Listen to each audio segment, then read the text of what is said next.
بسم الله الرحمن الرحيم والصلاة والسلام على رسول الله.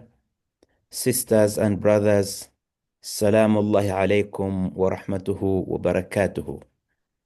It's a pleasure to be with you at this conference this morning. It's a very important conference on state transformation and development.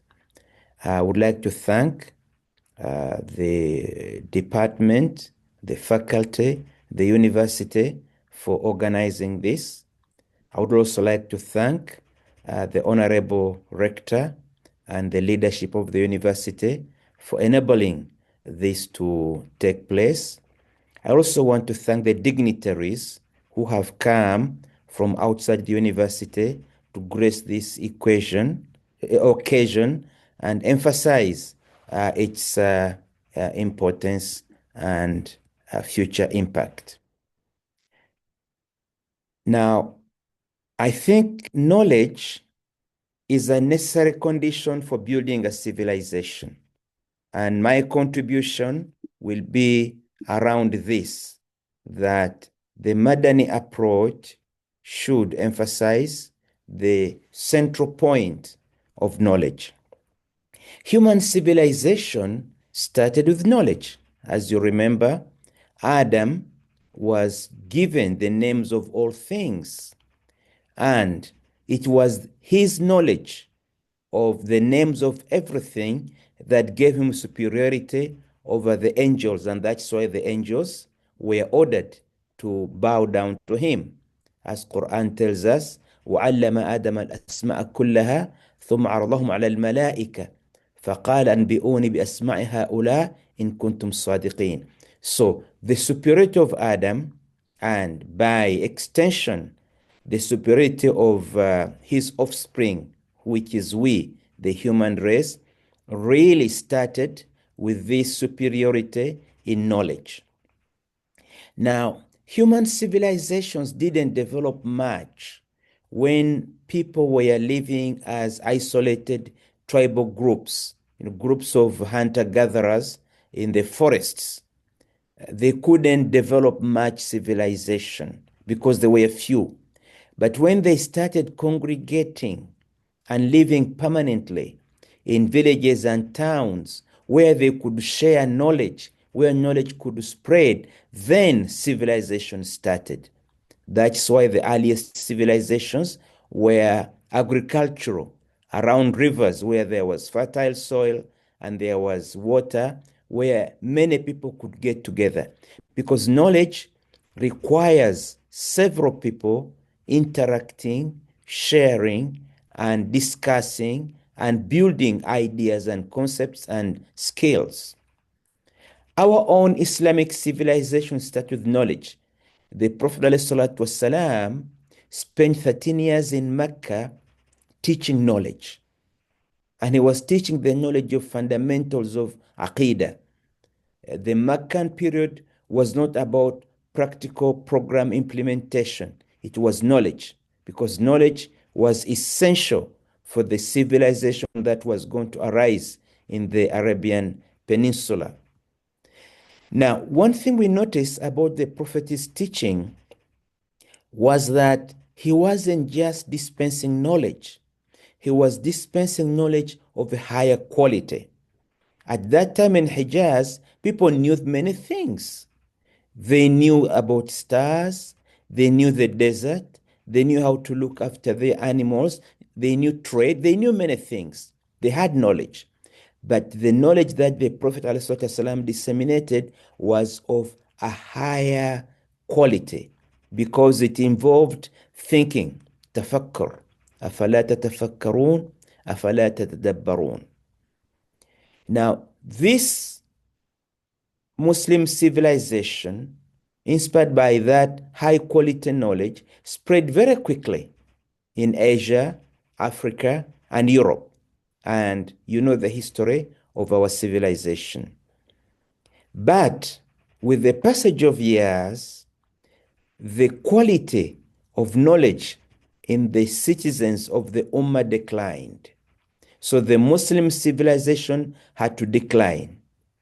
You see, knowledge and civilization are correlated. When knowledge is high, civilization grows. When knowledge is low, civilization goes down. This one can be gleaned very easily from a discussion that one of the people asked Sayyidina Ali, the fourth Khalifa. سأل أحد الناس الإمام علي خليفة المسلمين الرابع: لماذا كثرت الفتن في عهدك وعهد عثمان ولم تكن هناك فتن في عهدي أبي بكر وعمر؟ قال الإمام: لأن على عهدي أبي بكر وعمر كانت الرعية مثلي ومثل عثمان، أما الرعية على عهد وعهد عثمان فهي مثلك. Somebody asked Sayyidina Ali, how come that during your rule there is a lot of fitna, a lot of problem, and these problems didn't occur in the period of Umar and period of Uthman? Ali answered, very revealing answer. He said that during the era of Abu Bakr and Umar, the political base, the citizens, were people like me, meaning were people of the quality of Ali, knowledgeable, understanding, thinking. They were people like Uthman, high quality knowledge. But أما الرعية في عهدي, but the people in my era, وعهد عثمان, in the era of Uthman, فهي مثلكم, the people are like you the questioner. It means lower quality of knowledge, lower quality of understanding, and that is why things started going wrong, and that is why the Khilafah Rashida had eventually to collapse. Now, high quality knowledge builds strong civilizations. You all know from our study of history that communities with low quality knowledge depend on superstition, magic, and sorcery. They cannot build and sustain a civilization. They could not build and sustain a civilization, and they will never be able to build and sustain a civilization. Now, in Hijaz, when the Prophet started his Da'wah mission, the knowledge level was low quality. It couldn't sustain a civilization. Islam raised the quality of the knowledge by adding value to it. This value addition raised the quality of the knowledge. And once it was raised, a lot of good things happened. What did Islam add? It added thought, tafakkur, purpose, ra'iyah. People had a vision where we are going. So this laid the foundation of a civilized society. And also, in terms of practical things of running a civilization, Islam introduced a strict time management. The 5 times of Salah enabled people to learn how to manage their time. Hygiene, wudu and ghusl, and toilet hygiene also enabled people to live many in a society without infectious diseases, because hygiene is a necessity for building a civilization. Now, let me give you 3 examples of how the value addition improved the quality of knowledge. The first example is Rawal Bukhari and Anas bin Malik. Bukhari reported a hadith from Anas bin Malik. The Prophet said, Ansur akhaka zaliman aw mazluman. Help your brother whether he is the oppressor or he is the oppressed. فقال رجل, one of the people stood up and said, Ya Rasulullah, Ansur idha kana mazluman. I know I need to help him when he's oppressed. أفرأيت إن كان ظالما, but how can I help him when he is the oppressor? كيف أنصره? How can I help him? Because before Islam, you used to stand with your brother whether he is in the right or in the wrong because of asabiyya. But the Prophet repeated exactly the same thing. Help him whether he is the oppressor or whether he is the oppressed. So the man was surprised. Ya Rasulullah, how can you repeat the same thing that we were doing before Islam? And now listen, here is where the value addition comes. The Prophet said, تحجزه أو تمنعه من الظلم. You help your brother who is the oppressor by stopping him from committing oppression. فإن ذلك نصره. In that way you are helping him. So it is the same words, but they had a different meaning before Islam and a completely different meaning before Islam, and this meaning after Islam was of a higher quality. The second example, and I've talked about it, Islam introduced exact timings of the five salah. See, the people were living in the desert in a disorganized way in the activities of daily living. But the five salah, for the first time, organized their day. They had an idea of time, what to do from what time to another time. They became good time managers automatically because of this introduction. The third example is that Islam introduced tahara, cleanliness, of a higher degree. Now, the tahara in Islam was a higher degree, not only because it was physical, it was dual. It had a physical and also a spiritual component. For example, al-ghusl, al-wudu. Wudu is 5 times a day. It's not only physical cleaning, but it also has got a spiritual meaning. That is why when you cannot get water, you do tayammum, because tayammum fulfills the spiritual part of wudu in the absence of water.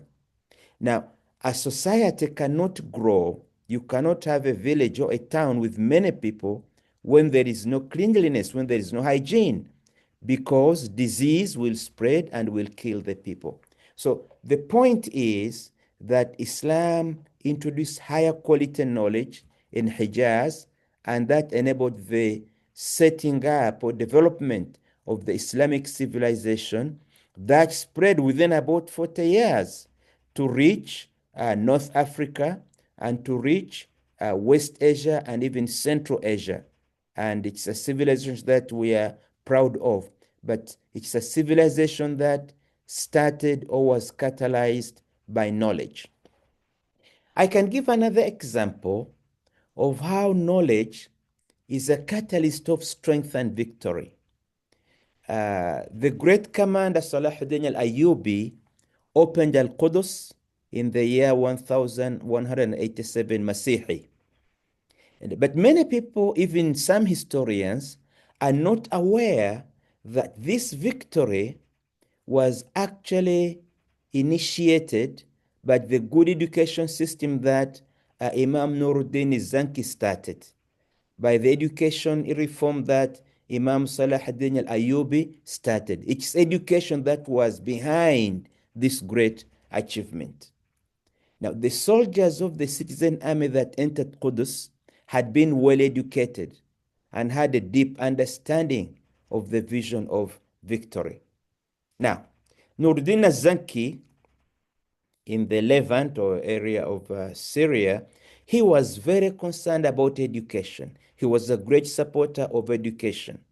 He set up a council to which he appointed scholars and leaders to supervise education. He set up many schools.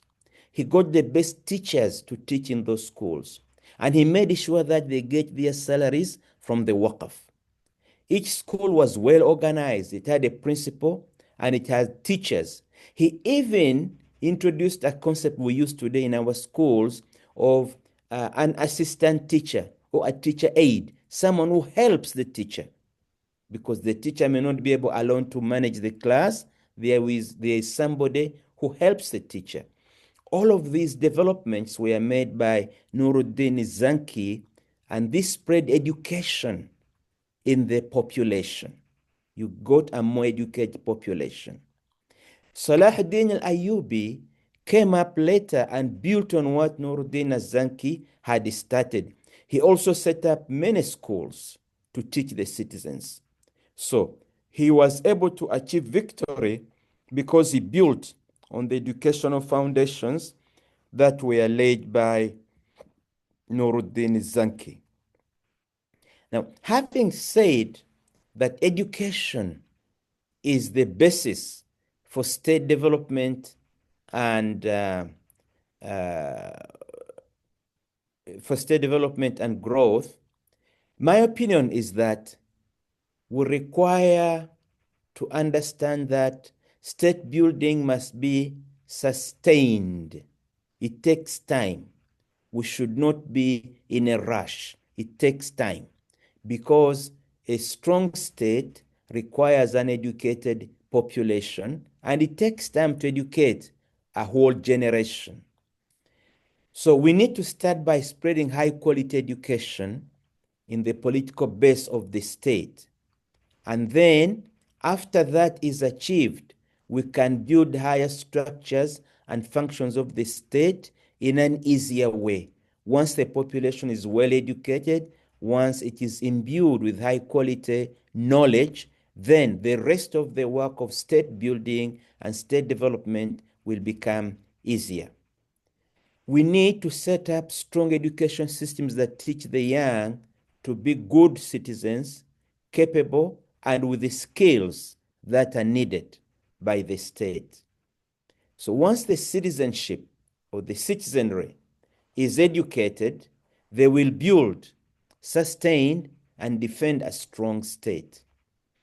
And I am talking about all-around education, not just literal education. We have a problem that sometimes only when we talk about education, people think about certificates. No, it should be an all-around education and development of the young. It should have both formal school-based education as well as informal education based at home and in the community. I want to emphasize the informal part of the education system. If we rely only on the formal one, we'll not be able to achieve the objectives that we look up to. So the state development, as I said, is bottom-up. Bottom-up means you start by educating the citizens. So we need to support informal education. In my mind, actually, I think that informal education is more important for personality development. And how can we support the informal education sector? There are many policy changes that we may need to do. We may need to change the work-family balance. At the moment, parents, sometimes both parents, have to work to support the family. And then they have less time to spend with the family. How will the informal education be transmitted from one generation to the other? So I think we need policies that adjust the work-family balance so that the parents can work, but they still have enough time to carry out their duty of educating their children. The community also should have programs, and I think this should be funded from public funds to educate the citizens in the informal sector. And we should have enough time for the community. At the moment, formal education takes almost all the daylight hours of the children. They go to school early in the morning and come back late in the afternoon, sometimes late in the evening. There is no time for them to be in the community, to interact with the community, to be able to get advantage of the informal education that should exist in the community. Perhaps I need to make an observation here that the long school hours fit very well with the industrial model of the economy, because the factories or the companies want the parents to spend all day working. So what do? You need to keep the children longer at school. Maybe the school is babysitting the children. So this means there is an imbalance between the formal and the informal education systems. Also, we need to think about changing the concept of the weekend. Maybe the weekend of 2 days is not enough to give the family and the community enough time to interact with the children and pass on our culture and our informal education. So we need to rethink about that. Some societies have experimented with a 3-day weekend and 4 days of work. That one, 3 days, could give enough time for the parents and the community to train and educate the children and make sure that the informal part of education is going to work well. I just want to make sure I'm not misunderstood. I've talked a lot about bottom-up state development through education, but I also believe that top-down state development is necessary. We need some things to start from the top, from the state, from the government, to complement the bottom-up education development, because the state has to provide security. The state has to provide infrastructure like roads, communication, for the society to thrive. Society cannot thrive unless these necessities are provided. But the state should think about turning over to the community many of the functions that burden it. See, the state now is doing everything. It's doing education, it's doing health, it's doing information dissemination, it's doing a lot of things. Many of these things can be done by the community. So we need to rethink the balance between state and community so that the state can focus on the essential things of security and infrastructure. The state, however, cannot hand over responsibilities for the weak and vulnerable in the society who cannot help themselves. Members of the community who can do things for themselves should be given a chance, but the weak and the vulnerable should be protected and should be helped by the state all the way because they need this help. And I think part of the state's duty is to set itself the high goals of good governance. Good governance is necessary for everything. It should set itself the goal of sustainable development. And as I said, it should help the weak and the vulnerable. It should ensure social and economic justice and respect for social and religious diversity. Those are duties of the high state, of the state. In the top-down model, the state cannot give up those ones. But there are other duties that I think should devolve on the family and should devolve on the community. Now, I want to talk about sustainability. Civilization requires sustainability. We have our philosopher Madani, which is an acronym for several very important points. There are many others who will talk about these themes in more detail. I want to talk a little bit about the theme of sustainability. Kemampanan. So, and I think this is the main part of Madani, sustainability. How do we ensure that what we have said about education and development will be sustainable? The only way that I know is by political stability and the rule of law. Once there is political stability and the rule of law, over a long time, society grows and prospers. Political instability cannot support sustainability necessary for development. The Prophet ﷺ emphasized the importance of sustainability in our work when he said, أحب الأعمال إلى الله تعالى أدومها وإن قل. The best work in the best loved work to Allah subhanahu wa ta'ala is what is continuous, even if little.